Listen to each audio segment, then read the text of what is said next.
Hello! నమస్తే. Welcome to YS TV. Telangana రాష్ట్రంలో జరిగినటువంటి లోక్‌సభ ఎన్నికల ఫలితాలకు సంబంధించి ముందుగా నాగర్ కర్నూల్ లోక్‌సభ నియోజకవర్గం. ఇక్కడ కాంగ్రెస్ అభ్యర్థి అయినటువంటి మల్లు రవి తన సమీప ప్రత్యర్థి అయినటువంటి బీజేపీ అభ్యర్థి భరత్ ప్రసాద్‌పై దాదాపుగా 94,414 ఓట్ల మెజారిటీతో విజయం సాధించడం జరిగింది. అదేవిధంగా మహబూబ్‌నగర్ లోక్‌సభ నియోజకవర్గానికొస్తే చివరి వరకు ఎంతో ఉత్కంఠగా సాగిన ఈ నియోజకవర్గం ఫలితాన్ని పరిశీలిస్తే బీజేపీ అభ్యర్థి బీజేపీ జాతీయ ఉపాధ్యక్షురాలైనటువంటి డీకే అరుణ తమ సమీప ప్రత్యర్థి అయినటువంటి కాంగ్రెస్ అభ్యర్థి చల్లా వంశీ చంద్రెడ్డిపై 4,500 ఓట్ల మెజార్టీతో విజయం సాధించడం జరిగింది. ఇక మల్కాజ్గిరి లోక్‌సభ నియోజకవర్గం. ఈ యొక్క నియోజకవర్గంలో బీజేపీ అభ్యర్థి అయినటువంటి ఈటెల రాజేందర్ తన సమీప ప్రత్యర్థి అయినటువంటి కాంగ్రెస్ అభ్యర్థి సునీతా మహేందర్ రెడ్డిపై దాదాపుగా 3,91,000 ఓట్ల మెజార్టీతో విజయం సాధించడం జరిగింది. అదేవిధంగా నల్గొండ లోక్‌సభ నియోజకవర్గానికి వస్తే ఇక్కడ కాంగ్రెస్ అభ్యర్థి రఘువీర్ రెడ్డి తన సమీప ప్రత్యర్థి అయినటువంటి బీజేపీ అభ్యర్థి శానంపూడి సైదిరెడ్డిపై దాదాపుగా 5,50,000 పైచిలుకు ఓట్లతో విజయం సాధించడం జరిగింది.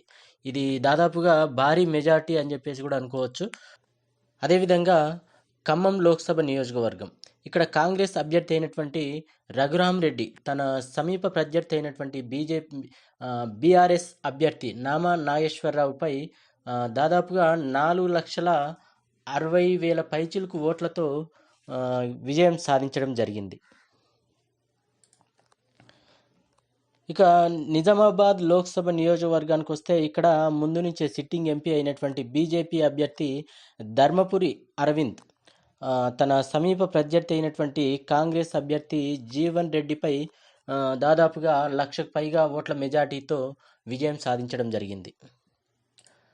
అదేవిధంగా భువనగిరి లోక్‌సభ నియోజకవర్గానికి వస్తే ఇక్కడ కాంగ్రెస్ అభ్యర్థి అయినటువంటి చామల కిరణ్ కుమార్ రెడ్డి తన సమీప ప్రత్యర్థి అయినటువంటి బీజేపీ అభ్యర్థి బూర నర్సయ్య గౌడ్పై దాదాపుగా 2,00,000 పైచిలుకు ఓట్లతో మెజార్టీ సాధించి విజయం సాధించడం జరిగింది.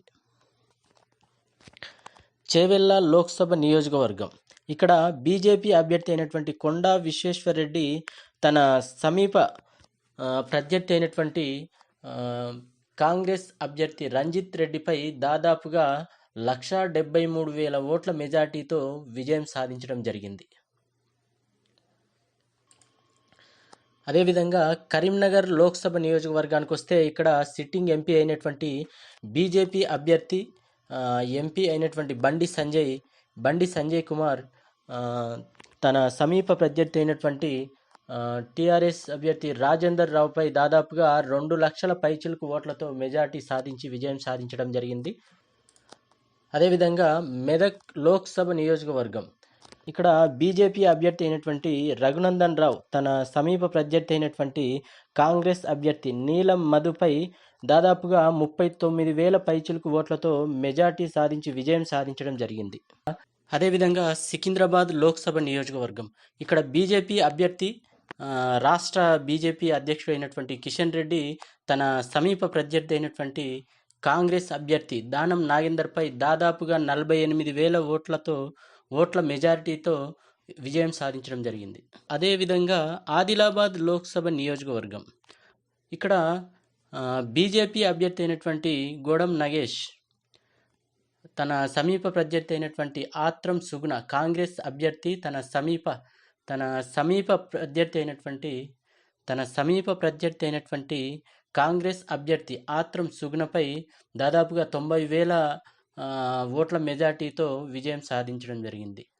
ఇక పెద్దపల్లి విషయానికి వస్తే ఇక్కడ కాంగ్రెస్ అభ్యర్థి అయినటువంటి గడ్డం వంశీకృష్ణ తన సమీప ప్రత్యర్థి అయినటువంటి బీజేపీ అభ్యర్థి గోమాస్ శ్రీనివాస్పై దాదాపుగా 1,31,000 ఓట్ల మెజార్టీతో విజయం సాధించడం జరిగింది. అదేవిధంగా మహబూబాబాద్ లోక్‌సభ నియోజకవర్గానికి వస్తే ఇక్కడ కాంగ్రెస్ అభ్యర్థి అయినటువంటి బలరాం నాయక్ తన సమీప ప్రత్యర్థి అయినటువంటి బీఆర్ఎస్ అభ్యర్థి సిట్టింగ్ ఎంపీ అయినటువంటి మాలోత్ కవితపై దాదాపుగా 3,49,000 ఓట్ల మెజార్టీతో విజయం సాధించడం జరిగింది. అదేవిధంగా జహీరాబాద్ లోక్సభ నియోజకవర్గం ఇక్కడ కాంగ్రెస్ అభ్యర్థి అయినటువంటి సురేష్ షెట్కార్ తన సమీప ప్రత్యర్థి అయినటువంటి బీజేపీ అభ్యర్థి బీబీ పాటిల్పై దాదాపుగా 47,000 ఓట్ల మెజార్టీతో గెలుపొందడం జరిగింది.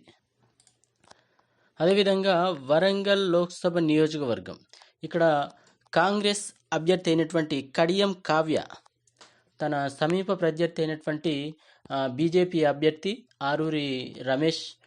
ఆరూరి రమేష్పై దాదాపుగా 2,19,000 ఓట్ల మెజార్టీతో గెలుపొందడం జరిగింది.